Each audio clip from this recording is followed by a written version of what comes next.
बात बात पर क्रोध करने वाले जरूर सुने भगवान श्री राम जी की ये दो बातें। रामायण एक ऐसा ग्रंथ है जिसे हमें बहुत कुछ सीखने को मिलता है।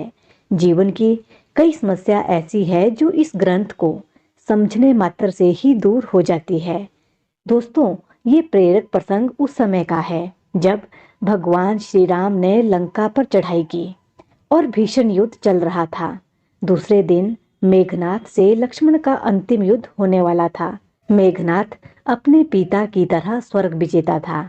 मेघनाथ एक योद्धा था जिसे मार पाना देवताओं के बस में भी नहीं था।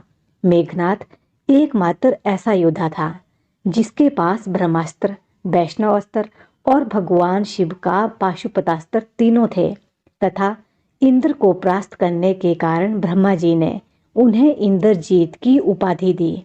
जब सुबह लक्ष्मण भगवान श्री राम जी से आशीर्वाद लेने गए तो उस समय भगवान राम पूजा कर रहे थे। पूजा समाप्ति के बाद प्रभु श्री राम ने हनुमान जी से पूछा, हनुमान, अभी कितना समय है युद्ध होने में? तभी हनुमान जी बोले, प्रभु, अभी तो प्रातःकाल है और कुछ समय शेष है। भगवान राम ने लक्ष्मण से कहा कि लक्ष्मण, यह पात्र लो और भिक्षा मांग कर लाओ। और भगवान राम ने कहा, लक्ष्मण, जो तुम्हें पहला व्यक्ति मिले उसी से भिक्षा मांग लेना। भिक्षा की बात को सुनकर सभी आश्चर्य में पड़ गए कि आशीर्वाद की जगह भिक्षा।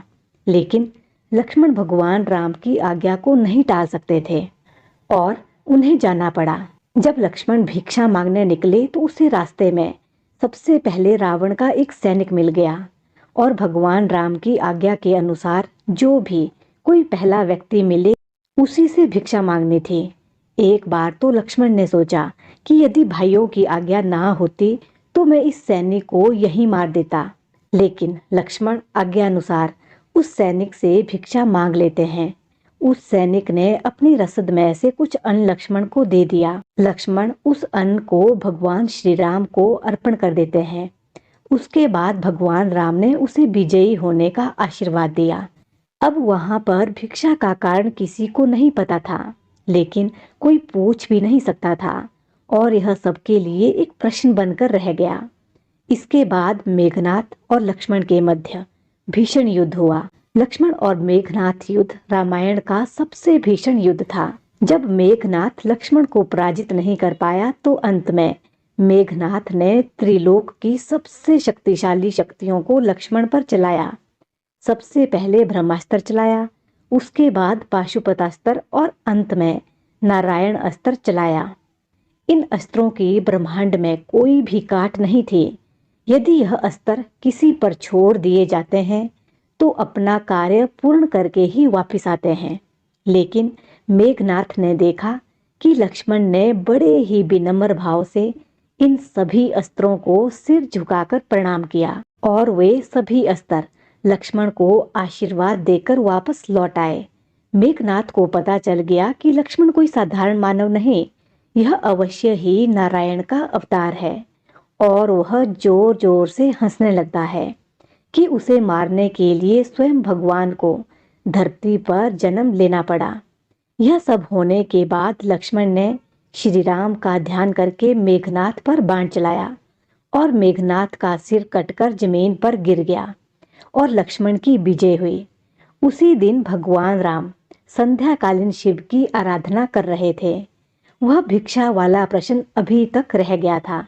अब हनुमान जी से रहा नहीं गया और उन्होंने भगवान राम से पूछ ही लिया, प्रभु, उस भिक्षा का क्या रहस्य है? भगवान राम मुस्कुराए और बोले, हनुमान, मैं लक्ष्मण को जानता था, वह बहुत क्रोधी है, लेकिन युद्ध जीतने के लिए विनम्रता की आवश्यकता पड़ती है। युद्ध में विजयी वही होता है जो विनम्र होता है।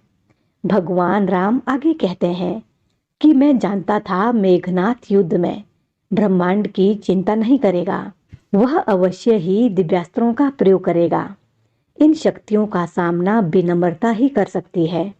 इसलिए मैंने लक्ष्मण को सुबह झुकना सिखाया।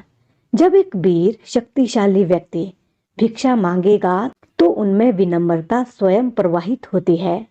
जब लक्ष्मण ने मेरे नाम से बाण छोड़ा तब यदि मेघनाथ उस बाण के सामने विनम्रता दिखाता तो मैं उसे भी क्षमा कर देता। दोस्तों, किसी भी बड़े से बड़े युद्ध में अथवा जीवन के युद्ध में विजय प्राप्त करने के लिए विनम्रता और धैर्य का होना बहुत आवश्यक है। रामचरितमानस में गोस्वामी तुलसीदास ने लिखा भी है कि धीरज धर्म मित्र और नारी आपतकाल परखी अहि चारे। तो ये थी बहुत ही अनमोल बातें, और ऐसी ही अच्छी अच्छी बातें सुनने के लिए हमसे जुड़े रहे। धन्यवाद। जय हिंद, जय भारत।